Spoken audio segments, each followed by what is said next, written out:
Ahojte milí priatelia, vítajte opäť na mojom kanáli. Ak ste náhodou klikli na toto video prvýkrát, moje meno je Tina a dnes sa budeme rozprávať o produktoch, ktoré som si obľúbila počas mesiaca máj. Pre tých, ktorí majú radi moje favoritové videá vtedy, keď tu pobehuje za mnou kocúr, dnes to nebude ten prípad, pretože náš kocúr je odcestovaný, lebo aj my sme boli odcestovaní a príde domov až zajtra. A priznám sa, že je to trošičku zvláštne nemať doma to naše milé zlaté zvieratko, lebo je tu akosi ticho. Ale na nakrúcanie je ticho dobré. Takže som sa rozhodla dnes vám natočiť mojich favoritov mesiaca máj. A nemám tu až tak veľmi veľa produktov ako obyčajne, i keď kto vie, možno sa rozkecam. A poďme teda na to. Čo sa týka starostlivosti o pleť, priznám sa, že v mesiaci máj som neskúšala príliš veľa nových vecí a ani som si nejak neobľúbila nejaké extra nové veci. Jeden jediný produkt, alebo teda skupinka produktov, ktoré mi spríjemnili starostlivosť o moju pleť počas mesiaca máj, sú tieto masky od značky Tony Moly. Je to korejská značka a toto sú klasické, povedala by som, aj také veľmi podobné tým drogériovým, teda masky z gázoviny. Ja, ako už veľmi dobre viete, ak sledujete moje videá, mám veľmi rada takýto typ masiek na pleť a myslím si, že vôbec takéto masky vznikli v Koreji a tie korejské sú naozaj dobré. Asi tak 2 týždne dozadu moja sestra cestovala z Ameriky, takže som si objednala pár vecí z Amazonu a ak náhodou budete mať možnosť kupovať niečo z Amazonu, majú ich aj na britskom Amazone, aj na nemeckom Amazone. Ale hlavne je to kvôli tomu, že sa strašne vyplatia. Keď si takúto masku kúpite v normálnej drogerke, tak ja neviem, stojí okolo 2–3 eur, čo na jedno použitie je podľa mňa dosť veľa peňazí. A ja som si vlastne kúpila balenie 11 masiek za nejakých $13 alebo tak nejak. Čiže jedna maska vyšla tak zhruba okolo $1, čo je wow. A tá ich kvalita je výborná. Je ich tu mnoho rôznych, ja som teda už spotrebovala skoro väčšinu z nich, už mám iba 4. A každá z nich vlastne má byť na niečo iné. Táto je napríklad moisturizing, vitality, skin purifying a tak ďalej, tak ďalej. Osobne som si ale nevšimla extrémny rozdiel medzi nimi. Hej, myslím si, že sú to viac menej to isté, dobre hydratujú a sú super. Ak máte veľmi suchú pleť a ešte ste nevyskúšali takúto duchovskú masku, čo myslím si, že už asi málo kto nevyskúšal, lebo je to veľmi také zábavné, keď si to dáte na pleť, ale hlavne je to veľmi príjemné a veľmi krásne to hydratuje pokožku. Takže vôbec celkovo masky z gázoviny ja zbožňujem a keď mám možnosť nejakú vyskúšať, tak ich určite vyskúšam a tieto sú veľmi fajn. Ak by ste náhodou mali možnosť si ich kúpiť v takomto väčšom balíku, určite odporúčam, lebo sa to skôr vyplatí. Inak by som odporúčila tie, čo predávajú v DMK. Myslím si, že som ich spomínala aj v mnohých mojich videách, napríklad taká tá zelená z aloe vera a kolagénom je výborná, alebo aj vôbec originálne Balea, takéto masky sú fajn, aj keď možno tieto sú trošičku lepšie, musím povedať, trošičku lepšie. OK. Takže ďalší produkt, ktorý tu mám a ktorý som si obľúbila, je tento sprej od značky La Roche-Posay. A myslím si, že toto je veľmi dobrá vec na letné obdobie alebo vôbec na obdobie, kedy svieti slnko trošku viac. A to hlavne kvôli tomu, že toto si môžete nastriekať na pleť, aj keď už máte make-up. Ja osobne by som ho nepoužívala ako jediný spôsob ochrany mojej tváre. Skôr by som si ráno dala nejaký normálny UV filter a potom počas dňa, keď trebárs vykúkne slnko a ja idem niekde si sadnúť na slnko, tak je to dobré, že to môžete vlastne nastriekať priamo na tvár. Píše sa to, že je to 50-ka, ja osobne by som až tak veľmi nedôverovala tomu, že sa dokážete nastriekať dostatočne dobre, aby to chránilo ako 50-ka, ale myslím si, že je to veľmi, veľmi fajn. A ešte pre tých ľudí, ktorí majú masnejšiu pokožku, toto je super kvôli tomu, že je to anti-shine, alebo teda také zmatňujúce. Ja osobne by som si nevybrala práve anti-shine, ale vôbec mi to neprekáža, nevadí to mojej pleti. A hlavne pokiaľ máte pleť, ktorá nedobre znáša normálne UV filtre, a vždycky sa treba akože vyhádžete z UV filtra, tak myslím si, že toto môže byť celkom dobrá alternatíva pre takých ľudí, ktorí jednoducho nedokážu zniesť akékoľvek iné UV filtre. Takže toto je veľmi, veľmi fajn a odporúčam, teda hlavne toto je verzia pre masnejšiu pleť alebo pre ľudí, ktorí sa zvyknú lesknúť, keď je vonku teplo. Čo asi? Myslím si, že to je každý človek sa leskne, keď je vonku teplo. OK, poďme na dekoratívnu kozmetiku a mám tu zo pár vecičiek, ktoré som si obľúbila. Jedna z nich je niečo, čo musím spomenúť, ale viem, že vás to asi bude mrzieť kvôli tomu, že sa to u nás kúpiť nedá. Je to ďalšia vec, ktorú som si kúpila práve na Amazone, americkom Amazone. A toto je Butter Bronzer od značky Physicians Formula. Ja si myslím, že pre človeka ako ja, ktorý je extrémne bledý a biely v tvári, je bronzer jedna z najdôležitejších vecí. A náhodou jedna z vás mala možnosť, teda už aj vyhrala tento bronzer a práve pred pár dňami som ho posielala do Čiech. A teda dúfam, že sa bude páčiť rovnako ako mne. A toto je teda bronzer, ktorý vyzerá veľmi, veľmi prirodzene aj na mojej super bielej pokožke. A čo sa mi na ňom páči je to, že tak veľmi pekne sa vie vyblendovať na tej pleti, že to jednoducho nevidno, že kde ste si presne dali, a dúfam, že teda to nevidno, kde ste si presne dali, ale teda tak krásne sa dokáže vyblendovať, aj keď napríklad nemáte pod tým púder, čo väčšina bronzerov musíte si jednoducho, keď si dáte púder na tú oblasť, kde si idete dať bronzer, tak vždycky sa krajšie vyblenduje, ale tento sa krásne nanáša aj bez toho, aby som si dala púder a ja nerada nosím veľa púdru, takže toto mne veľmi vyhovuje a navyše vonia to ako piña colada.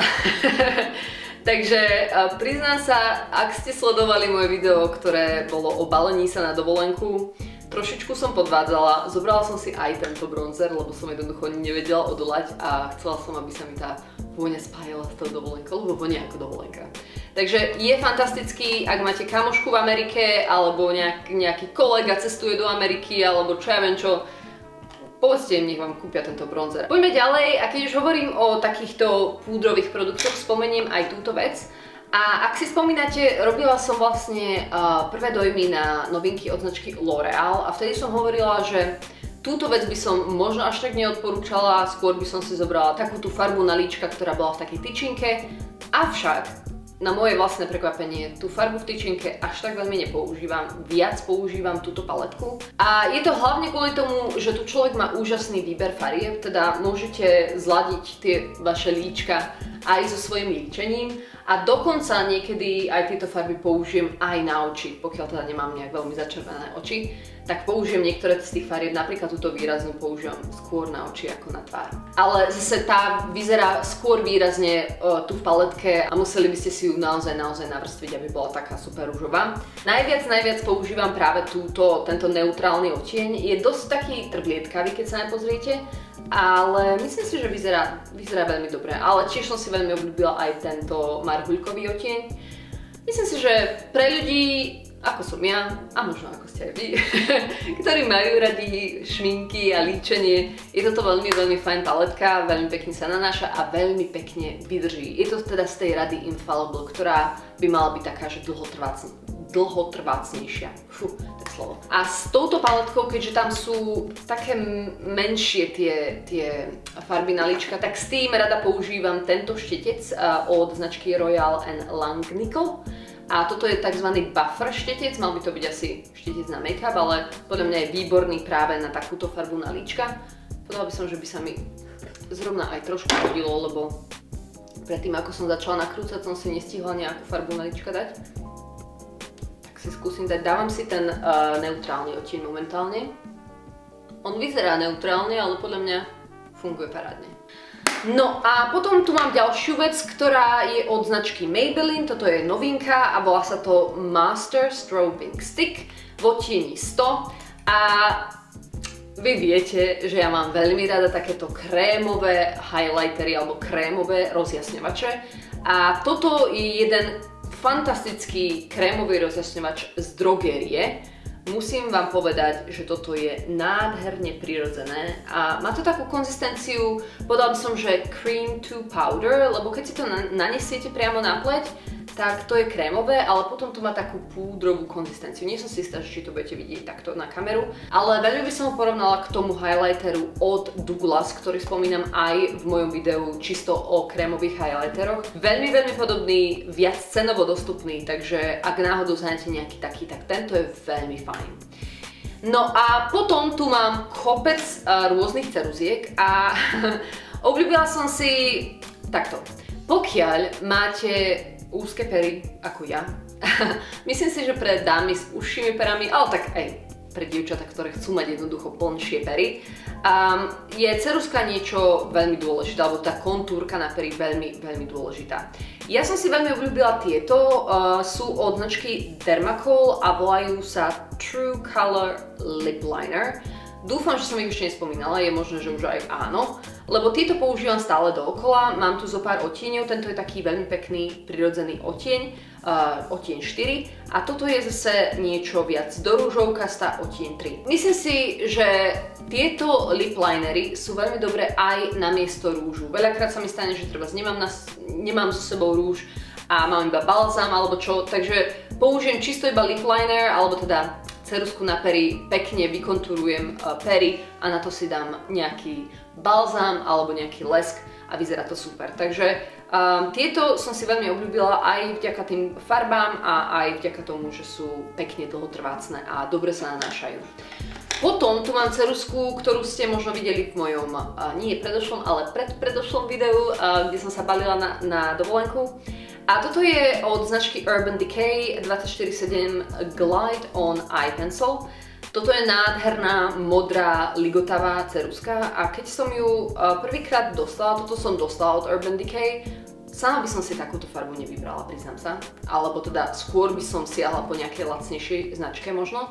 Ale veľa som počula o týchto ceruzkách od Urban Decay a musím povedať, že sú veľmi, veľmi dlhotrvácne. Takže ak náhodou ste človekom, ktorý skutočne používa veľa ceruzku na oči a chce niečo, čo naozaj vydrží a čo jeho oči nepodráždi a samozrejme aj v drogerke sa dajú kúpiť dobré ceruzky, ale myslím si, že ak ste človekom, ktorý skutočne chce niečo poriadne a dlhotrvácne, čo ozaj vydrží napríklad aj v tej vnútornej linke, tak tieto od Urban Decay sú výborné a ja ju práve používam do tej vnútornej spodnej linky a vyzerá, nielen, že vyzerá pekne a moje oči sú také, že krajšie, zelenšie, ale vydrží veľmi dobre, takže toto určite odporúčam, ak máte náhodou 25 € len tak niekde odložených a nepotrebujete ich.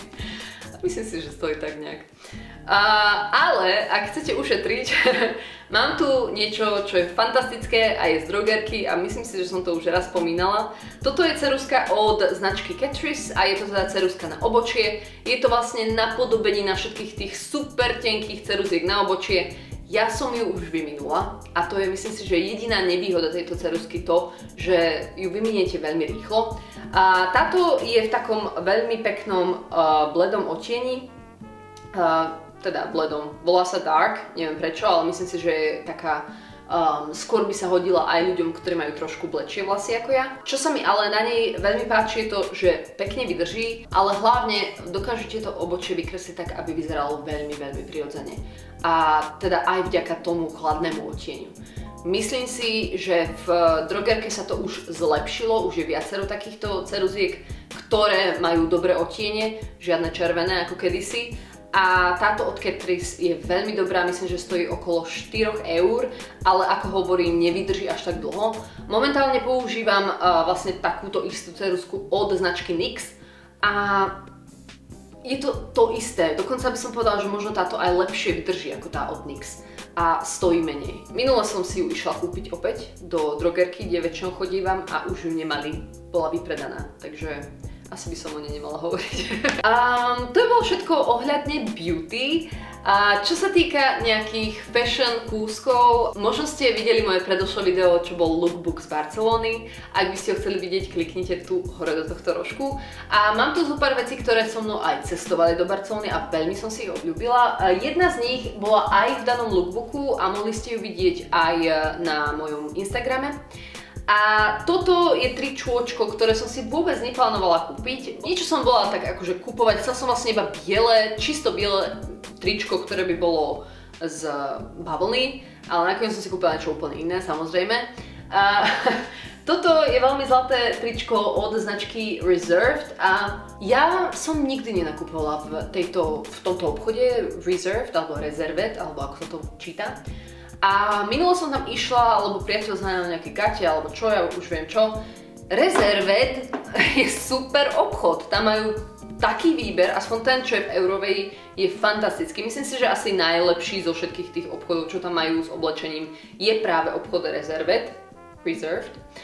A to hlavne kvôli tomu, že je tam obrovský výber, veľmi pekné kúsky, vôbec to nie je nejak extrémne drahé a pokiaľ niečo zháňate, určite to tam uvidíte. Takže myslím si, že je to poľská značka. Poliaci sú celkom dobrí v oblečení. Toto je veľmi zlaté tričko takej tej veľmi peknej ružovkastej farby, ktorú ja mám veľmi rada. Samozrejme vidno to. A tu vpredu je napísané maybe yes a vzadu je napísané maybe not, čo je celkom akože zlaté. Ja nie som zrovna typek, ktorý by mal príliš veľa takých tých tričiek s veľkými nápismi a toto je také, že celkom také minimalistické. A druhá vec, ktorú som opäť iba tak náhodou, myslím si, že vo švungu som niečo zháňala a zašla som do Pull & Bear a náhodou som tam videla túto vec. Neviem, možno to nebude úplne pre každého, ale je to vlastne takáto obyčajná, klasická športová podprsenka, neviem, a ani nie tak športová, skôr by som povedala ležérna podprsenka pre dámy. A toto je super na cestovanie. Pokiaľ ste jedna z tých dám, ktorá nemá rada veľmi kosticové podprsenky, keď cestujete a keď chcete jednoducho sa cítiť pohodlne, toto je super a nebolo to vôbec drahé. Myslím si, že to stalo okolo 5 €. Čo je úplne, že super. A ten materiál je veľmi príjemný, táto guma nesťahuje príliš, čo je tiež veľmi dôležité. Takže ak náhodou chcete byť súčasťou tohto power gangu a zháňate nejakú takúto podprsenku, tieto sú fakt super a myslím si, že mali aj bielu a čiernu, takže fakt akože odporúčam, alebo sivu a čiernu. Tie sú super. A poďme trošičku na zábavu. Čo sa týka zábavy, som veľmi šťastná, že môžem vám odporučiť slovenskú youtuberku, lebo myslím si, že to nerobím často a málo kedy ozaj sledujem nejaké Slovenky. A toto je dievča, ktoré myslím si, že aj pozerala môj kanál, aj komentovala na môj kanál už nejaký čas, ale som si vôbec nevšimla, že má YouTubeový kanál a dokonca veľmi dobrý YouTubeový kanál. A volá sa Katka a dokonca má aj blog zrkadielko.sk a link na jej kanál nechám pod týmto videom. Je veľmi tiež zameraná podobne ako ja na skincare, čo samozrejme mňa veľmi zaujíma a myslím si, že má veľmi dobrý vkus aj v tom, aké produkty si vyberá. Niekedy sú dosť drahé, ale veľakrát som aj sama zvedavá, že aké sú pred tým, ako by som na ne mala vyhodiť tie peniaze. Takže určite odporúčam Katku. Som si 100% istá, že ak sa vám páčia moje videá, jej videá sa vám budú páčiť tiež. Momentálne, čo ma strašne baví sledovať, je nočná show Jamesa Cordena na YouTube, kde on veľmi rád robí také tie carpool karaoke, kedy sa tam vlastne pozýva rôznych hostí, rôznych spevákov a hudobníkov. No a minule si tam zavolal tohto Harryho Stylesa, ktorého ja som nejak akože neregistrovala. Viem, že je teda One Direction, ale že by som nejak akože One Direction počúvala hudbu alebo čo, nie. Ale práve toto carpool karaoke bolo veľmi zábavné, ak ste to nevideli a máte radi hudbu a humor, tak si to určite pozrite. A práve vďaka tomuto som sa dostala k jeho novému albumu a jedna pesnička z neho, ktorá sa volá Sign of the Times.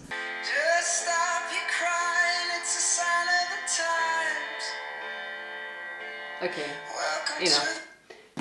Myslím si, že počas môjho letu do Barcelony som počúvala asi 3-krát. Pripomína mi to Pink Floyd nejakým spôsobom a ten chlapec naozaj vie spievať, takže som si istá, že nie som jediná, ktorej sa páči. OK, tak myslím si, že to by stačilo na dnes. Dúfam, že sa vám páčil lookbook, ktorý som dala dokopy minulý víkend. Ak by ste chceli vidieť v budúcnosti nejaké lookbooky odo mňa, určite mi to dáte vedieť, lebo veľmi ma baví ich strihať a nakrúcať. je to len také zábavné. Ďakujem vám veľmi pekne za vašu pozornosť. Ak máte nejakých super favoritov mesiaca máj, určite mi ich napíšte do komentov pod toto video. Všetky informácie o spomínaných produktoch budú pod týmto videom, rovnako ako aj linky na moje sociálne siete. A to by bolo všetko. Majte sa zatiaľ krásne a vidíme sa na budúcu nedeľu. Ahoj!